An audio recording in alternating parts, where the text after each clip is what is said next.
The novel sold 65 million copies, was once banned in the US. As soon as it was published, The Catcher in the Rye became one of the best-selling books in the US. This is also the work that caused many protests to break out demanding the book be banned. The Catcher in the Rye is the first novel in the career of American writer J.D. Salinger, 1919 to 2010. Written in 1951, it immediately became the second most taught work in high schools in the U.S. Within 2 weeks of being on the shelves, J.D. Salinger's novel rose to the #1 position on the New York Times bestseller list. However, after that, The Catcher in the Rye faced opposition from many parents. According to ALA, it started in 1960 when a teacher in Tulsa, Oklahoma, USA, was fired for including the novel in his 11th grade English class. He later appealed and was reinstated. However, The Catcher in the Rye was banned from school. The main character's adolescent crisis, Holden Caulfield, after being expelled from school, raised doubts among many parents.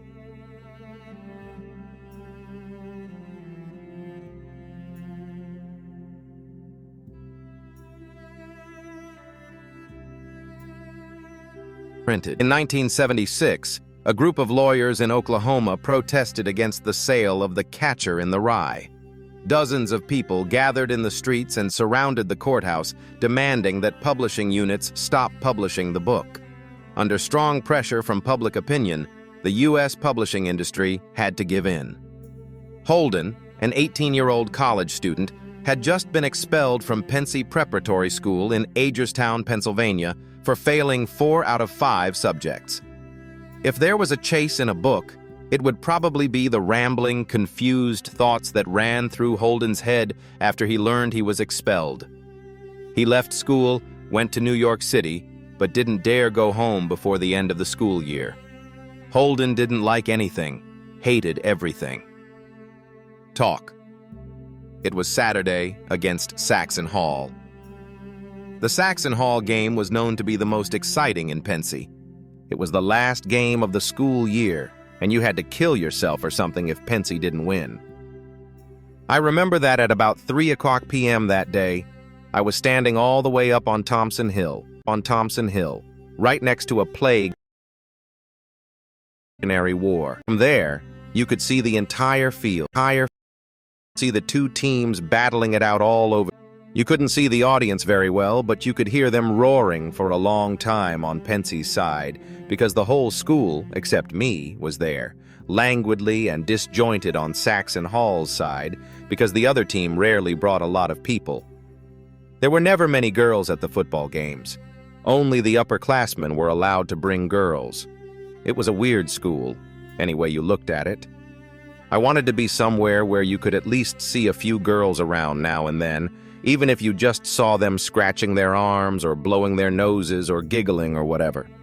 This Selma Thurmer, she was the principal's daughter, made her entrance at the games a lot. But she wasn't exactly the kind of girl you'd drool over. She was kind of cute, though. I sat next to her once on the bus from Agerstoven, and we kind of struck up a conversation. I liked her. She had a pretty big nostril, and her fingernails were bitten off so badly they looked bloody, not to mention those damn brassieres that were just about to come out. But you kind of felt sorry for her. What I liked about her was that she didn't go on a shit show about her great respected father. Maybe she knew what a stupid old fool he was. The reason I was up at the top of Thompson Hill instead of down there was because I'd just come from New York with the fencing team. I was the goddamn captain of the fencing team. We'd come to New York that morning to meet the McBurney team. Only we didn't fight, because I'd left all my stuff on the subway. It wasn't entirely my fault. I had to keep getting up and looking at the map to know when to get off. So we got back to Pensy around 2:30 instead of dinner time. The whole team shunned me all the way home on the train. It was kind of funny. The second reason I didn't go down to see was because I was on my way to say goodbye to old Spencer, the history teacher.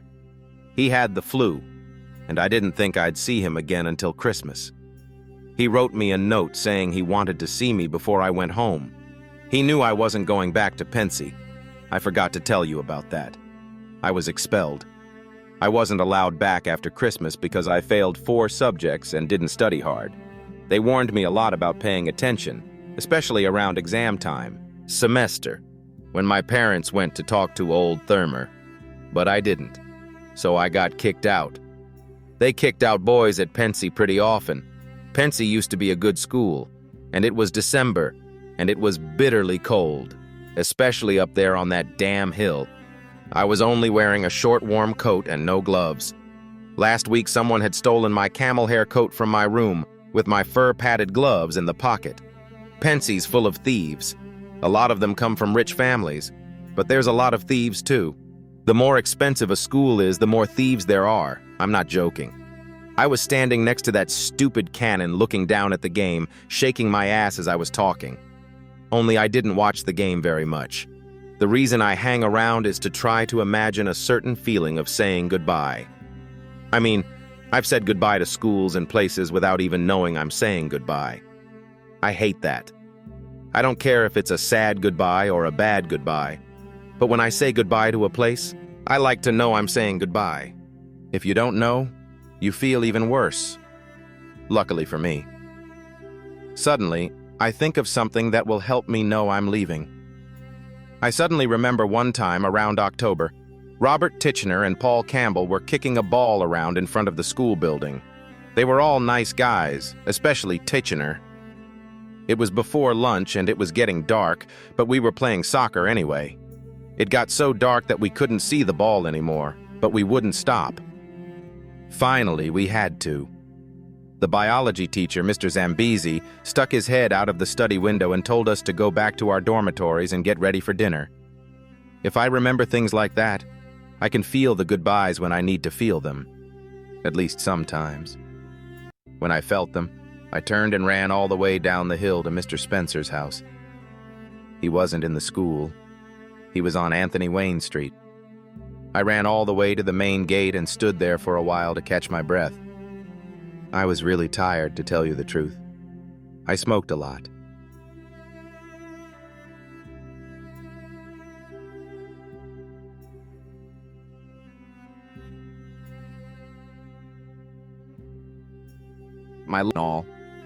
But I'm pretty healthy.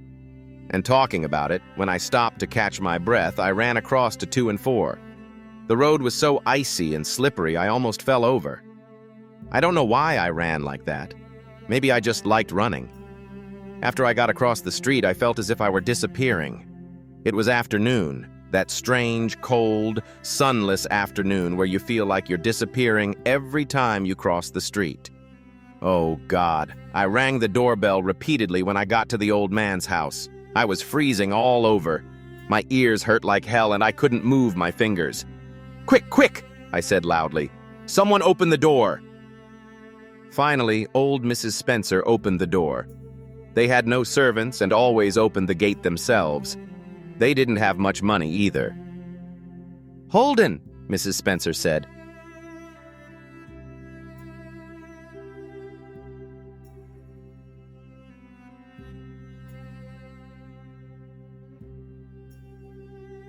House in a flash. "How are you, Mrs. Spencer? How is Mr. Spencer?" I said. "Let me take your coat," she said. She didn't hear me ask her how Mr. Spencer was. She was a little deaf. She hung my coat in the closet, and I brushed my hair back roughly with 5 fingers. I always cut it very short, so I never had to comb it very much. "How are you, Mrs. Spencer?" I repeated, louder so she could hear. "I'm fine, Mr. Holden." She closed the closet door. "How are you?" I could tell by the way she asked that old Spencer had told her about my being thrown out. "Still fine," I said. "And Mr. Spencer? Has he gotten over the flu?" "Quite well, Mr. Holden. He's as good as ever." "Well, that sort of thing. He's in his room. You go in." 2. They each had their own room and all. They were both in their 70s or so. They liked a lot of things too. In a silly way, of course.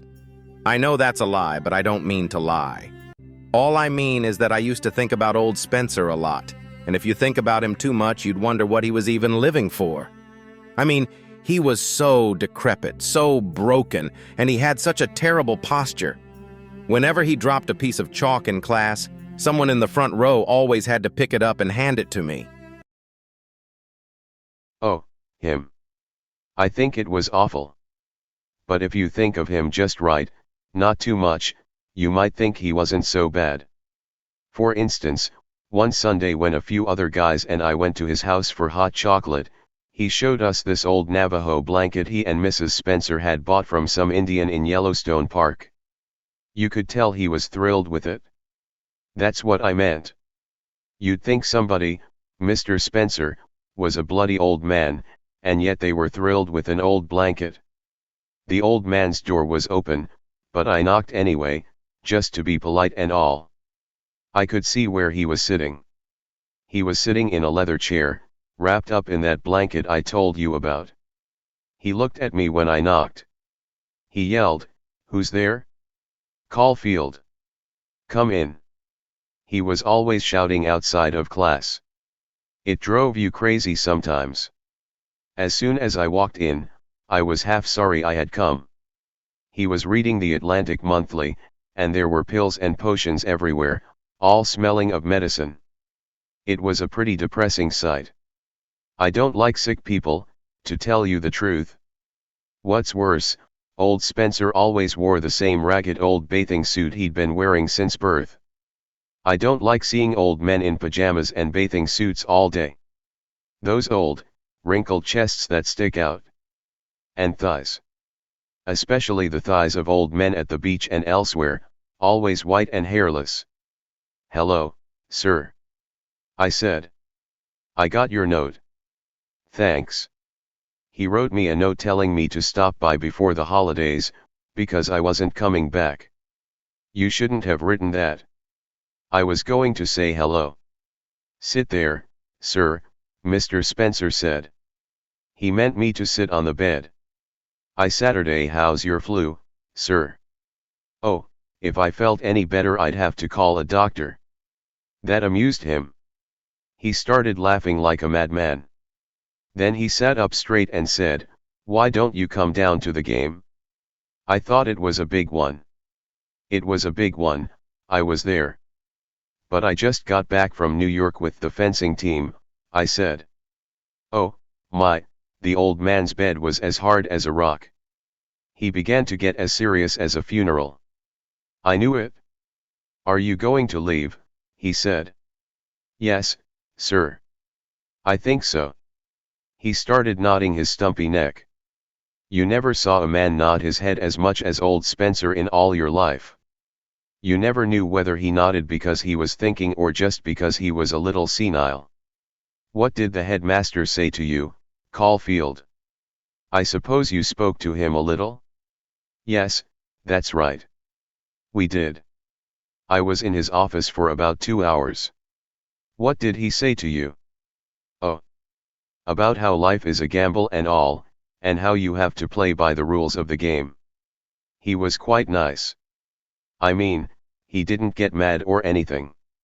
He just kept on saying how life is a game of cards, and all. You know."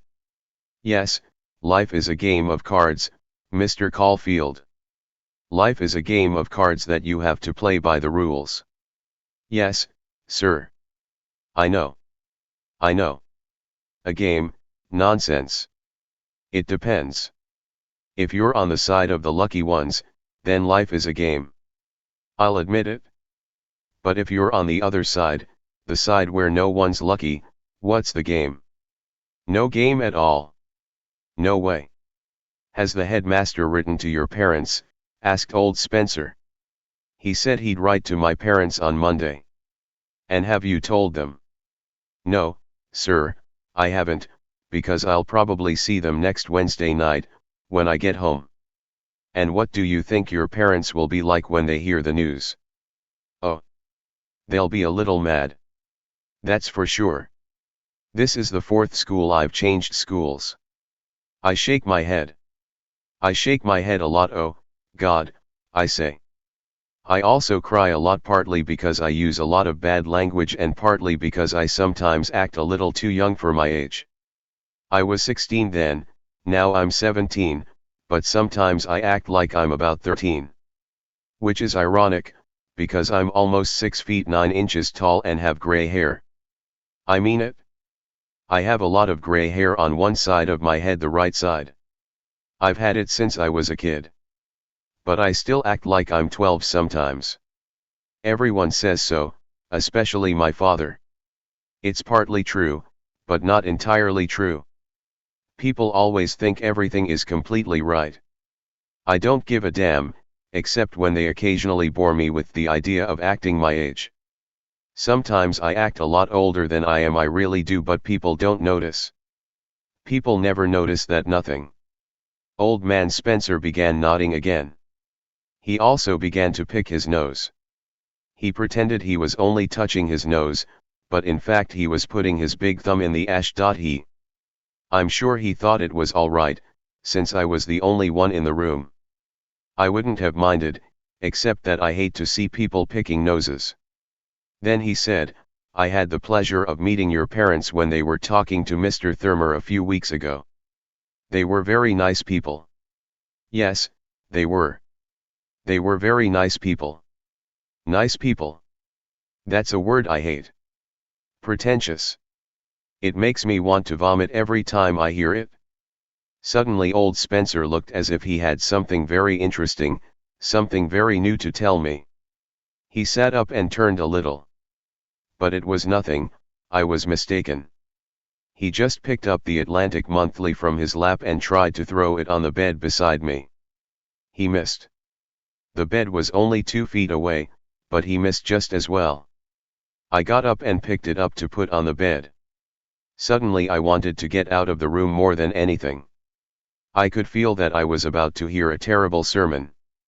I wasn't afraid of it, but I didn't like listening to a lecture and smelling medicine and seeing old Spencer in his pajamas and bathrobe, all at the same time. I didn't like it. And he started. "What's the matter with you, sir?" he said. He seemed a little tougher than usual. "How many subjects did you take this term?" "5, sir." "5. And how many did you fail?" "4." I shifted a little on the bed. It was the hardest bed I'd ever seen. "I'm all right with English," I said, "because I studied Beowulf and Lord Randall the Kid and all that at Houghton. Which means I don't have to study anything about it, except for the occasional essay." The old man wasn't paying attention. He never listens to you when you say something. "I failed you in history because you absolutely don't know anything."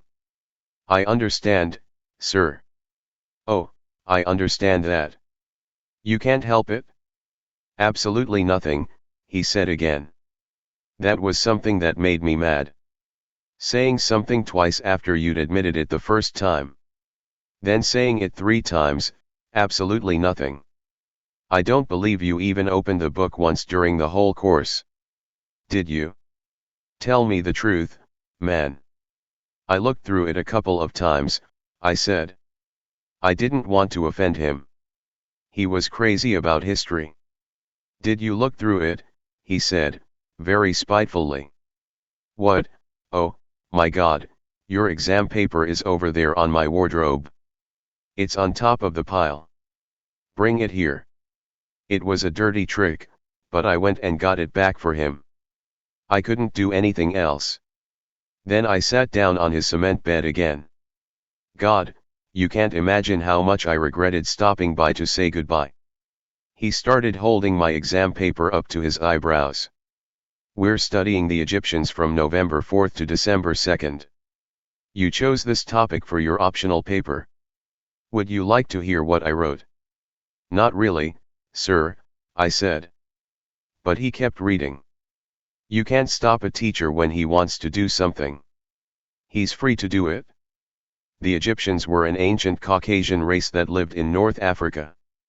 As we all know, this continent is the largest continent in the Eastern Hemisphere. I had to listen to this shit. It was a very nasty thing.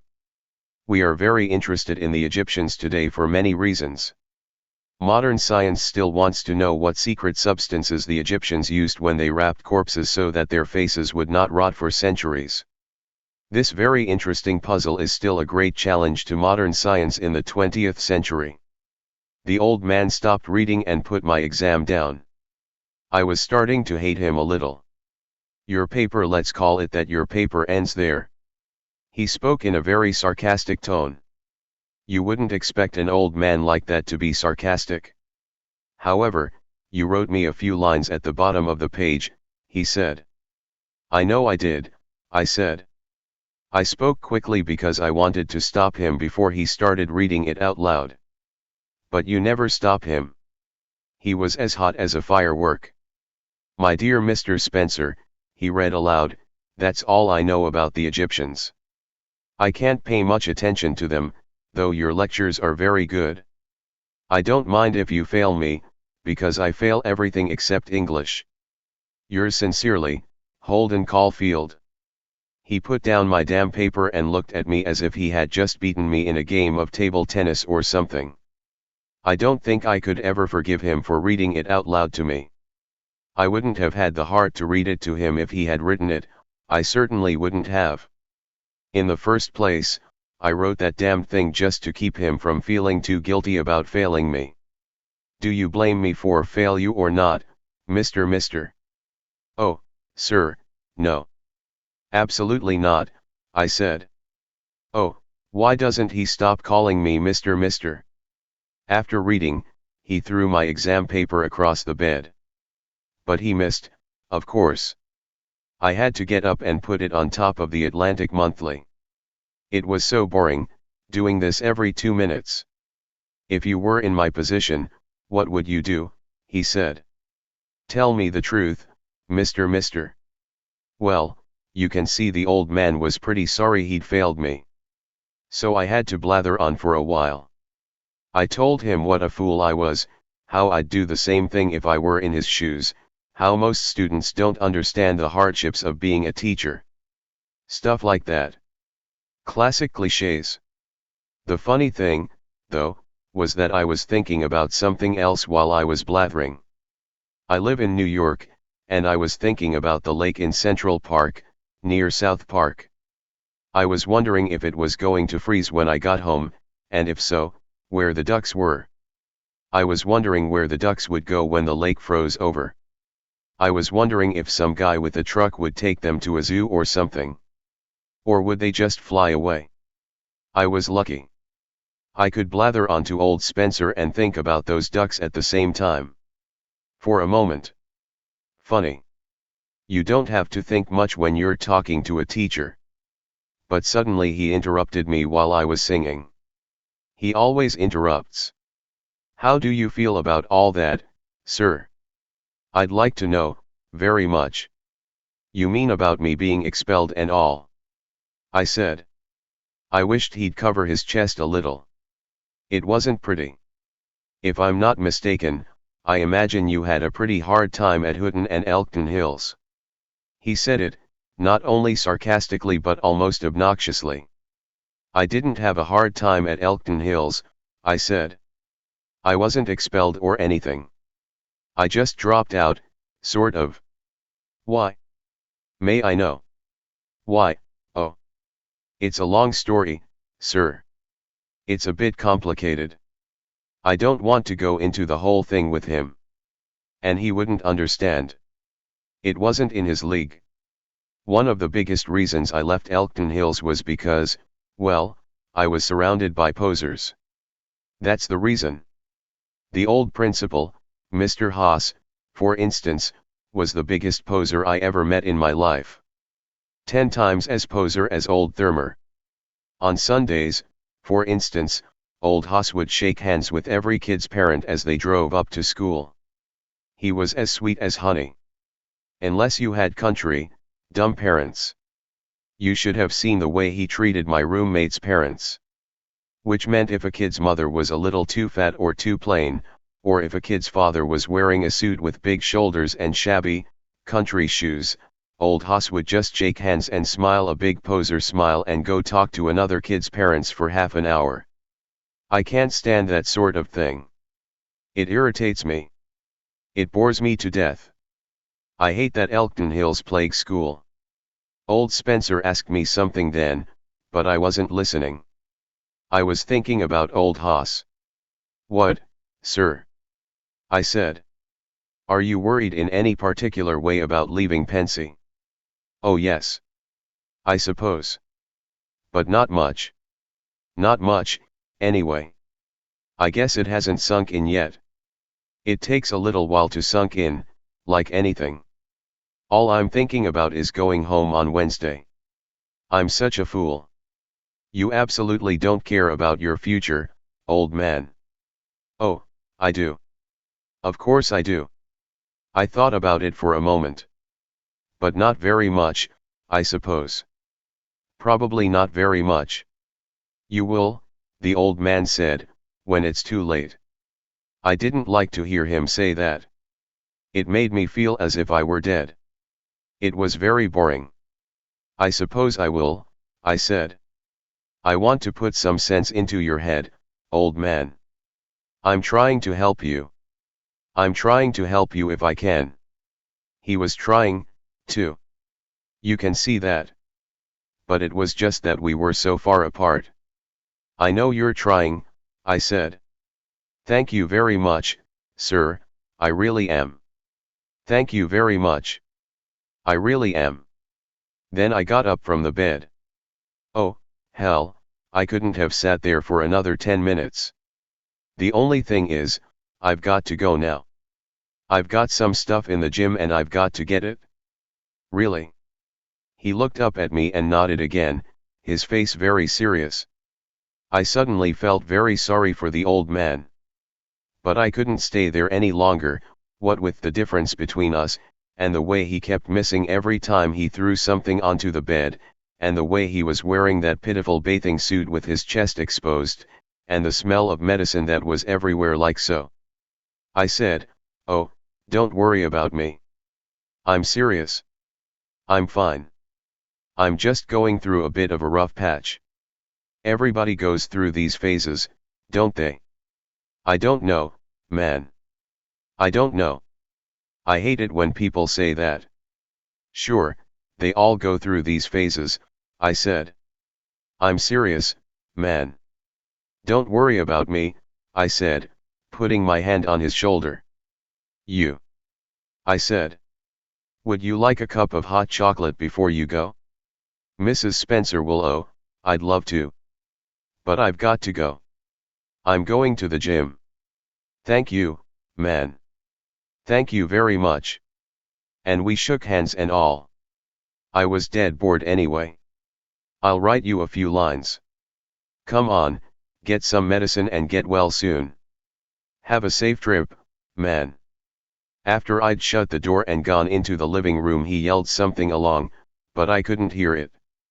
I'm sure he yelled good luck. I hope he didn't say that damn thing. I never yell good luck to anybody. It's awful, just think about it. 3. I'm the biggest liar you ever heard. Horrible. If I was going to the store to buy a newspaper and someone asked me where I was going, I'd say I was going to the theater. Horrible. So when I told old Spencer I was going to the gym to get my stuff, that was a big lie. I never sent anything in there. At Pensy I lived in what's called Ossenberger Memorial Hall in the new dormitory. It was for juniors and seniors only. I was a junior, my roommate was a senior. Ossenberger was named after the guy who went to Pensy. When he left school, he made a fortune as an undertaker. He opened agencies all over the country, and said it would cost you $5 to bury each relative. You should have seen Mr. Ossenberger. He probably just stuffed the relatives in sacks and threw them in the river. But he gave Pensy School a lot of money, and they named our boarding house after him. He came to the first football game of the year in that big, goddamn Cadillac, and we all stood up and cheered him. Then the next day in church, he gave a speech that lasted about 10 hours. He started it off with a couple of cheap jokes, just to show that he could talk. Pretty cool. Then he started telling us that he wasn't shy about getting down on his knees and praying to God when he had a problem. He advised us to always pray to God, talk to him, etc., wherever we were. He said we should think of him as a close friend and all. He said he talked to Jesus all the time, too. Even when he was driving.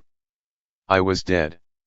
All I could see was that pot-bellied bastard shift into first gear and ask Jesus to send him some more corpses. The only good part of his speech was right in the middle. He was telling us how brilliant he was and all, and suddenly the guy in the row in front of me, Edgar Marsala, farted like a horrible, awful fart.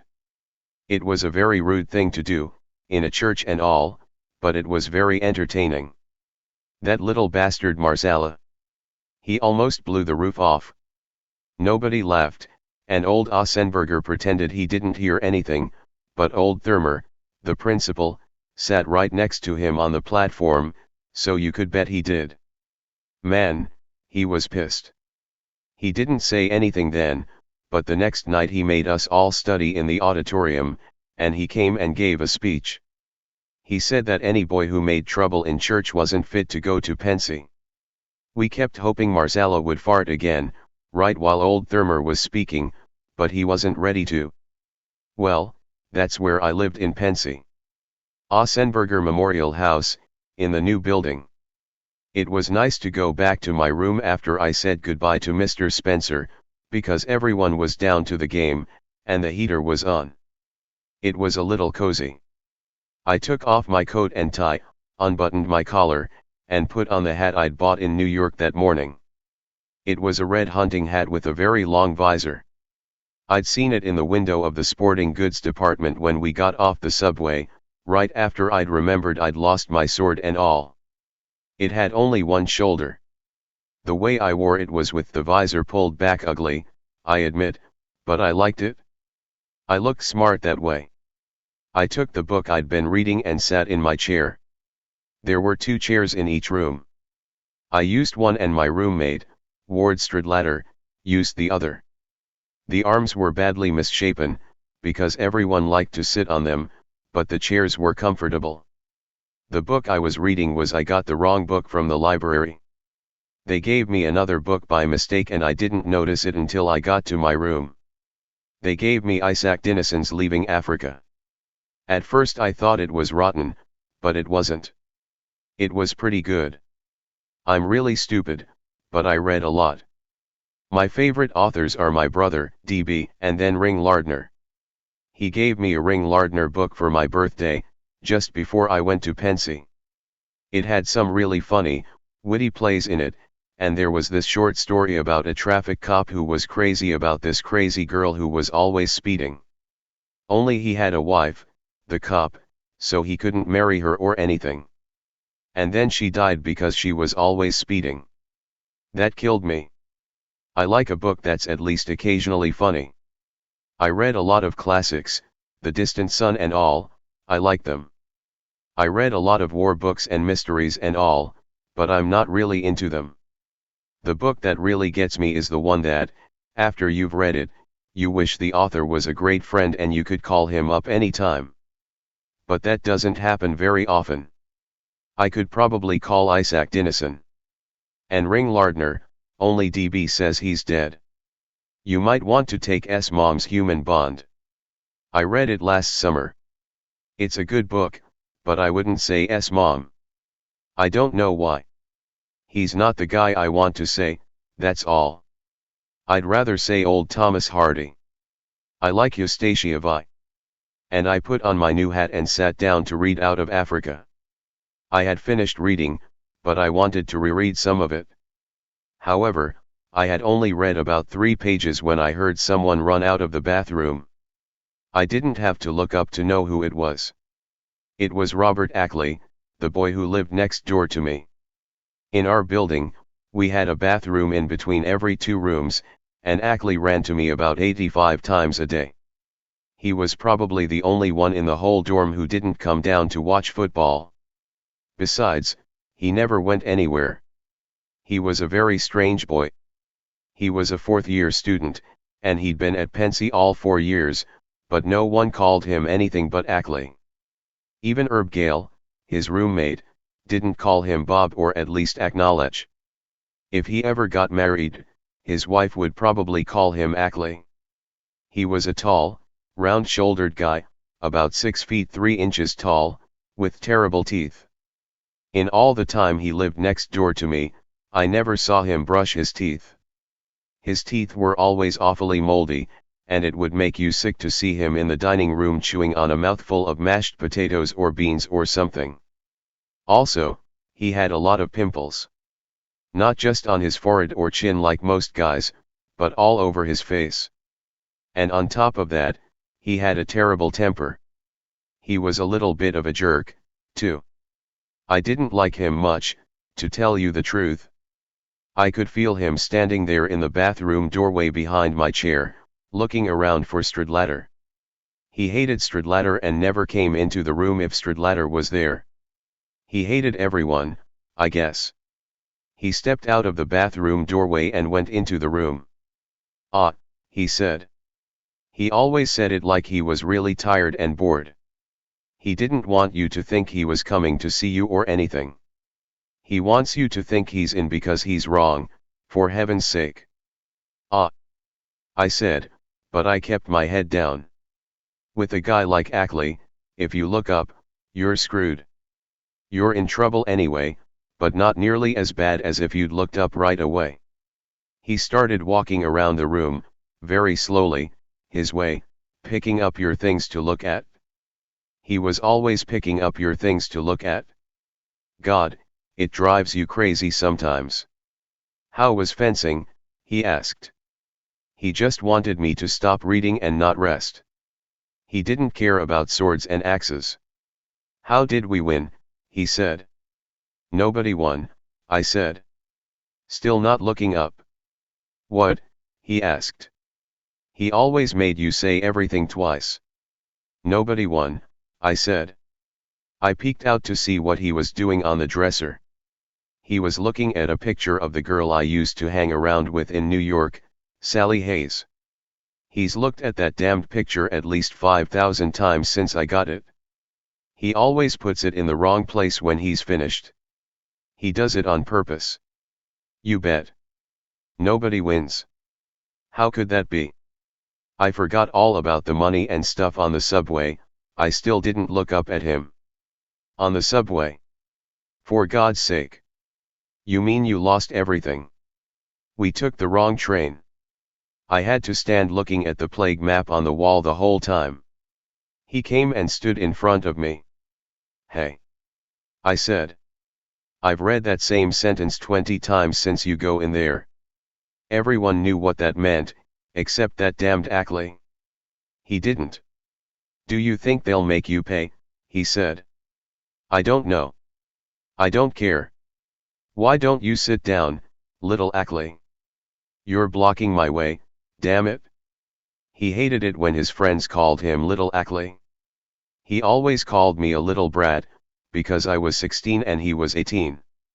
He was furious when I called him little Ackley. He just stood there. He was a complete idiot, and if you told him to move out of the way, he wouldn't move. He would move out sooner or later, but if you asked him to move out, you'd have to wait a lot longer. "What the hell are you reading?" he asked. "Some nonsense." He reached over and pulled my book closer so he could see the title. "Isn't it good?" "That sentence I'm reading is brilliant," he said. I can be very sarcastic when I'm upset. Still, he didn't get it. He started walking around the room again, picking up all my things and Stradlater's. Finally I had to leave the book on the floor. You can't read anything with a guy like Ackley around. It's impossible. I leaned back in my chair and looked him up and down as if he were in his own house. I was a little tired from New York and all, and I started yawning. Then I started fiddling around for a while. I fiddling around sometimes, just to keep myself from getting bored. This time I turned the visor of my cap forward and pulled it down over my eyes. I couldn't see a damn thing that way. "Oh. I'm blind," I said hoarsely. "Mommy.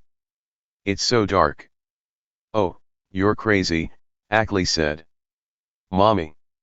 Give me your hand." "Why don't you give me your hand?" For God's sake, grow up.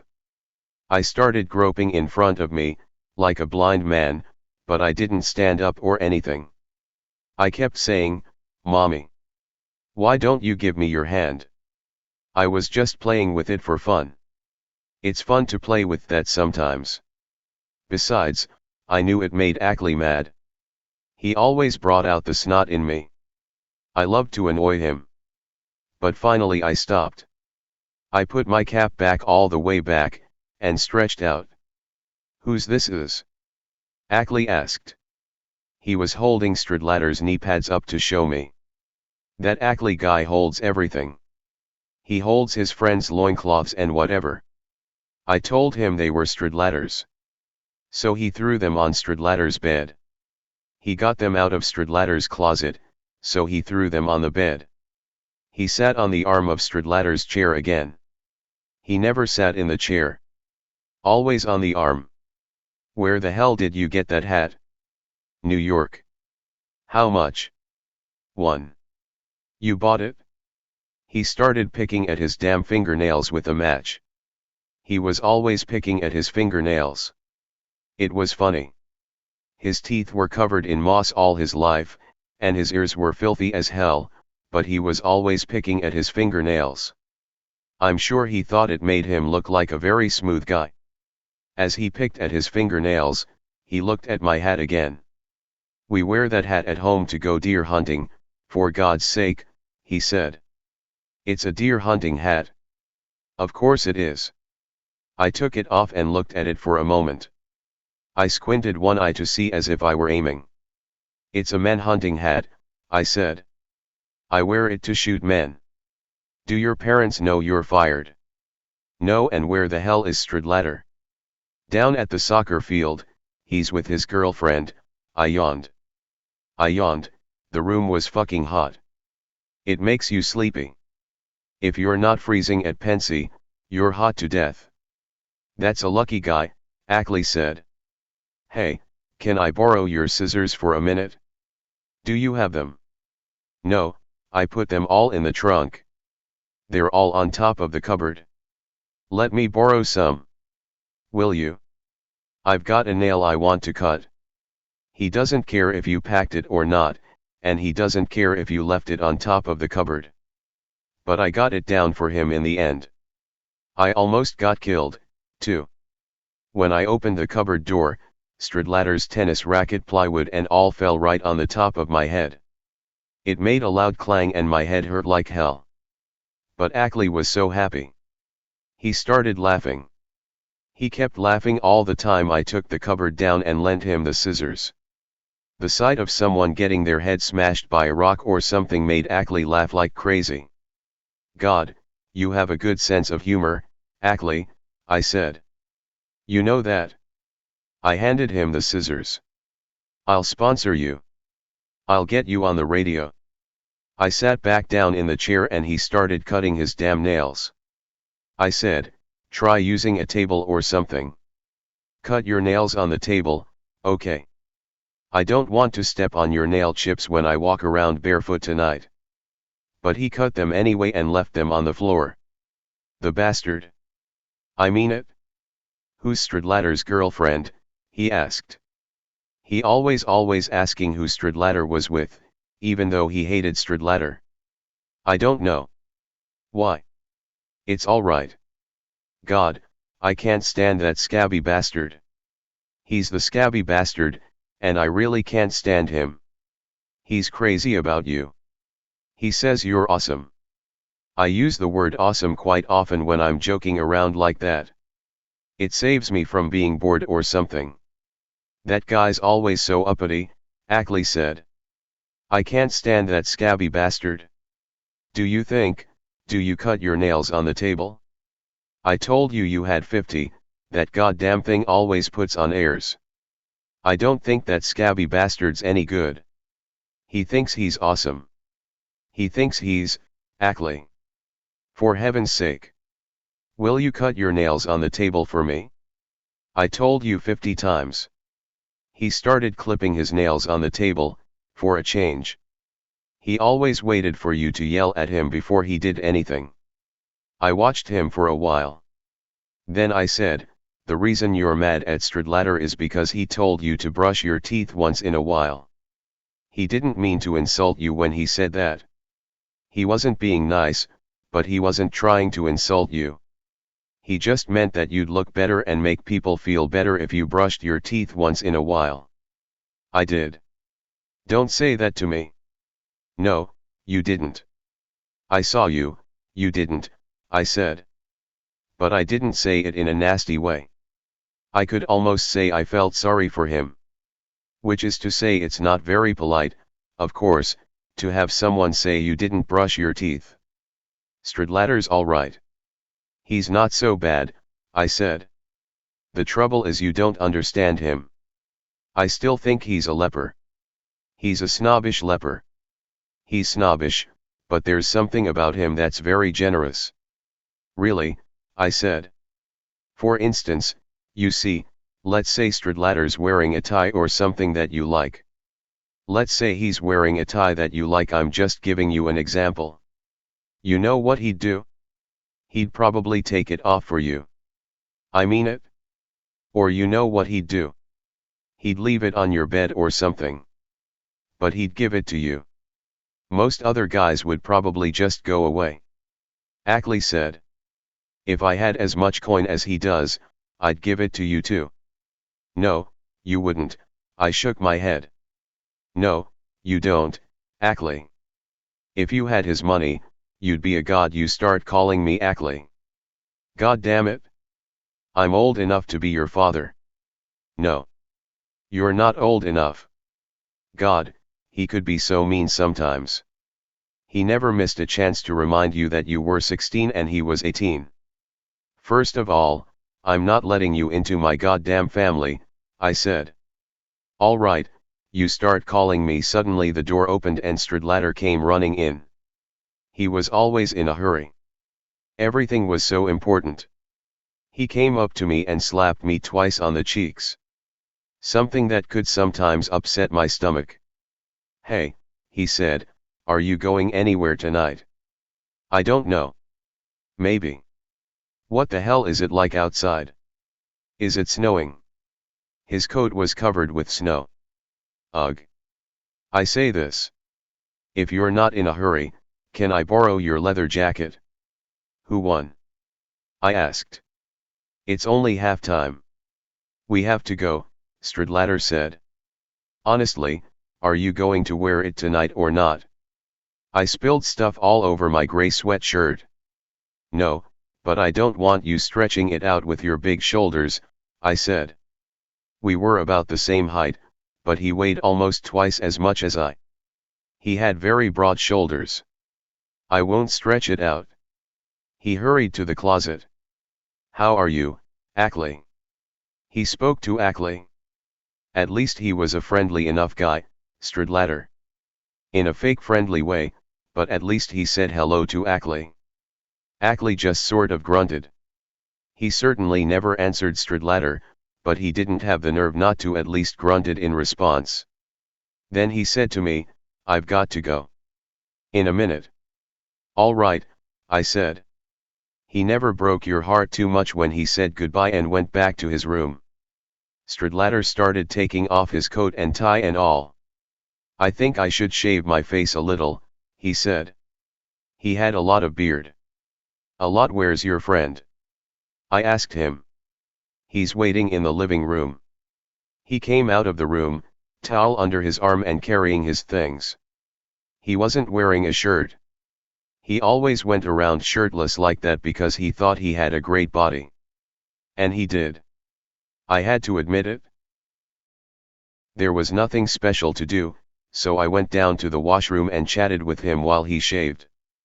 There were only two of us in the room because everyone was down on the soccer field. It was hot as hell, steaming up through the windows. There were about 10 sinks against the wall. Stradlater's was right in the middle. I sat on the sink next to it and started turning the water on and off, locking and unlocking, which was my habit. Stradlater kept whistling the Indian song while he shaved. He had a shrill voice and was almost always out of tune. He always picked a song that was hard to play even if you knew how to play it, like the Indian song or the 10th Avenue Massacre. He really had a knack for playing a tune wrong. Remember when I said Ackley was the dirtiest of all? Well, Stradlater was just as bad, just a little different. Stradlater was a more discreet slob. He always looked smart, Stradlater, but look at his razor, for instance. Always rusty and full of shaving soap and hair and stuff. He never cleaned it. He always looked smart when he was done, but he was still a secret slob, if you knew him as well as I did. He did it because he was crazy about himself. He thought he was the best looking guy in the Western Hemisphere. He was pretty good looking, I'll admit. But he was the kind of guy that if your parents saw his picture in the yearbook they'd go, "Who's that?" I mean, he was kind of yearbook looking. I knew a lot of guys in Pensy who I thought were a lot better looking than Stradlater, but they wouldn't look good if you saw their picture in the yearbook. They'll look like they have big nostrils or protruding ears.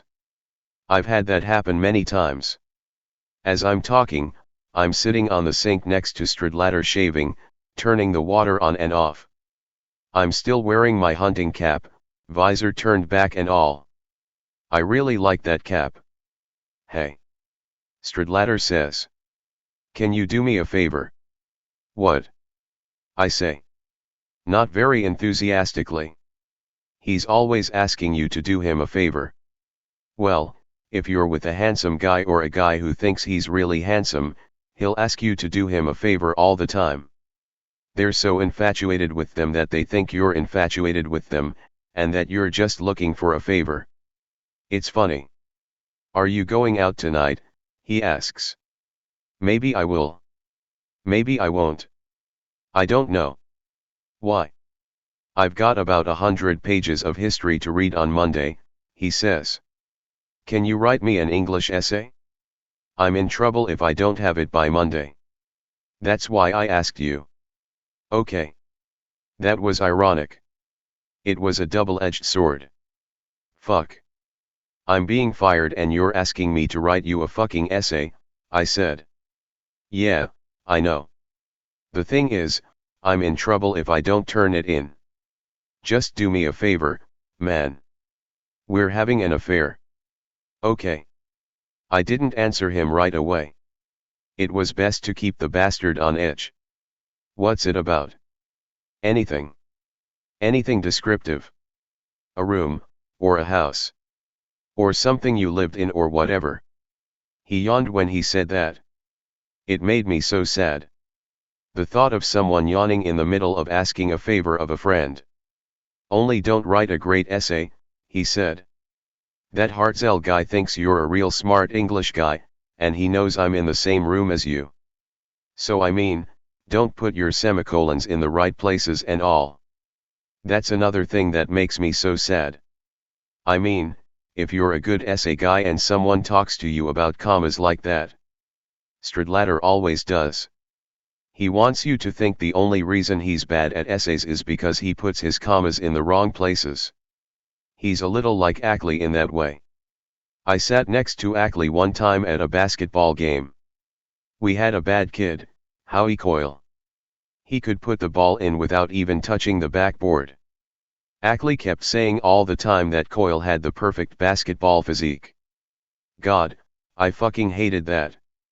I got bored sitting on the sink, so I got off and did some tap dancing. I just did it for fun. I couldn't dance like a goddamn idiot. I didn't really know how to dance, but the bathroom floor was stone, and tap dancing was great. I started imitating one of those guys in the movies. In musicals. I hated the screen, but I loved imitating them. Stradlater was shaving and watching my reflection in the mirror. I just needed an audience. I was a show-off. I'm the governor's son, I said. I danced like hell all over the room. The old man doesn't want me to be a dancer. He wants me to go to Oxford. But I fucking love dancing. Stradlater laughed. His sense of humor was brilliant. G too bad. It's opening night of the Ziegfeld Follies, I was out of breath. I had no breath at all. The principal dancer can't go on. He's drunk. So who's going to replace him? Me. The old governor's son. Where did you get that hat? Stradlater asked. He meant my hunting hat. He saw it now. I was out of breath, too, so I let it go. I took it off and looked at it for what must have been the 90th time. I got it in New York this morning. A pair. How'd you like it? Stradlater nodded. Great, he said. He was only blowing me off, because right after that he said, hey, will you do my essay for me? I need to know. If I have time, I will. If not, no, I said. I went and sat on the sink next to him again. Who's with you? I asked. Fitzgerald. Holy shit. No. I told you, I'm sick of that son of a bitch. Really? Give it to me, man. Seriously, I'm not kidding. She's perfect for me. Go ahead, she's so much older than you. Suddenly, for no reason, I just like to have a little fun. I felt like jumping off the sink and strangling Stradlater in a half Nelson. That's a wrestling move, in case you didn't know, where you grab a guy by the neck and choke him to death, if you want. So I did. I jumped on him like a panther. Let go. Holden, you son of a bitch. Stradlater said. He didn't feel like playing, because he was shaving and all. Do you want me to cut your fucking head off? I didn't let go. I squeezed his neck pretty hard. You try to get out of this boa constrictor, I said. You devil, he put down the razor, and suddenly made a violent movement, almost tearing my hands away. He was a very strong man. I was a very weak man. Are you going to let go? He said. He started shaving again. He always shaved twice, to look good. With his goddamn razor. Who are you going with if not Fitzgerald? I asked him. I sat back on the sink. That pretty Phyllis Smith. No. It was supposed to be her, but it never came to that. Now I have a roommate with Bud Thaw's girlfriend. Oh, I almost forgot. She knows you. Who knows? I asked. My friend. Really? I asked. What's her name? I made a special note. Let me remember. Oh, Jean Gallagher. Oh, I almost fainted when he said that. Jane Gallagher, I said. I got up from the sink again. I nearly fainted. Yes, yes. I know her. She lived right next door to me, the summer before last. She had a big Doberman. I knew her then. Her dog used to run by. You're blocking my light, Holden, you devil, Stradlater said. Do you have to stand right there? Oh, I was nervous. I was so nervous. Where is she? I asked him. I have to go down and say hello. Where is she?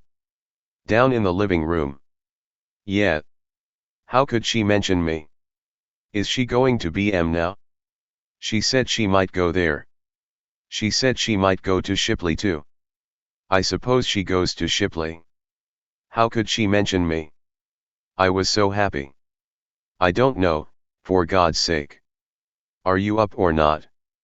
You're sitting on my towel, Stradlater said. I was sitting on his damn towel. Jane Gallagher, I said. I couldn't let it go.